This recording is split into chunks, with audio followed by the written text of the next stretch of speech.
आपल्या सर्वांच्या वैजापूर तालुका आणि शहराच्या वतीने तुम्हाला वाढदिवसाच्या शुभेच्छा देतो, परंतु तुम्हाला मंत्रिपदाच्या बी शुभेच्छा देतो। होणार आहे, 100% होणार। काही टीव्हीवर पहा, हर एक आमदार काय काय करू राहिले, मंत्री काय काय करू राहिले, परंतु आपला माणूस आपला जे आहे तर ब्रह्ममिलिंद नारायणगिरी महाराज, कोण नारायणगिरी महाराज ज्यांचा शेवट त्यांच्या मांडीवर जायला शेवट, त्या नारायण गुरुवारी नारायणगिरी महाराजचा शिष्य आहे। अतिशय स्वच्छ माणूस, कोणताही त्यांना असं नाद नाही।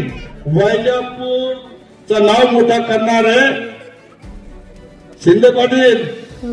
या संभाजीनगरचा पालकमंत्री रमेश पाटील बोलणारच होणार, तुम्हाला सांगतो मी तुम्हाला डायरीवर लिहून देतो। मंत्री बी होणार, काही अडचण नाही झालं तर राजकीय संन्यास घेईल मी, मंत्रीने झाले तर हे चॅलेंजवर बोलतो, चॅलेंज सोडून बोलत नाही। सध्या काही मंत्र्यांचं मंत्रिपद जाणार अशी चर्चा सुरू असतानाच वैजापूर गंगापूर विधानसभा मतदारसंघाचे आमदार प्राध्यापक रमेश बोरनारे हे मंत्री होणार अशी चर्चा देखील जोर धरून आहे।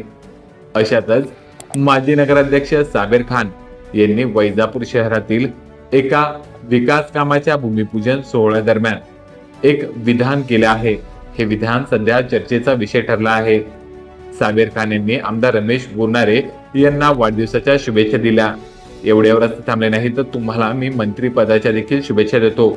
येणाऱ्या काळात तुम्ही मंत्री होणारच, जर तुम्ही मंत्री झाले नाही तर मी राजकीय संन्यास घेईल, असं विधान माजी नगराध्यक्ष साबेर खान यांनी केलं आहे। सध्या आमदार व मंत्र्यांचे तुम्ही कारनामे बातम्यांवर बघतच आहात। अशात आपले आमदार रमेश बोरनारे हे वेगळे आहे, त्यांच्याप्रमाणे बिलकुल नाही। ते ब्रह्मलीन नारायणगिरी महाराज यांचे भक्त आहे, यामुळे त्यांना कुठलाही नाद नाही। त्यामुळे लवकरच ते मंत्री होणार। एवढेच नव्हे तर लवकरच ते छत्रपती संभाजीनगर जिल्ह्याचे पालकमंत्री देखील होणार, असं सूचक विधान माजी नगराध्यक्ष साबेर खान यांनी केले आहे।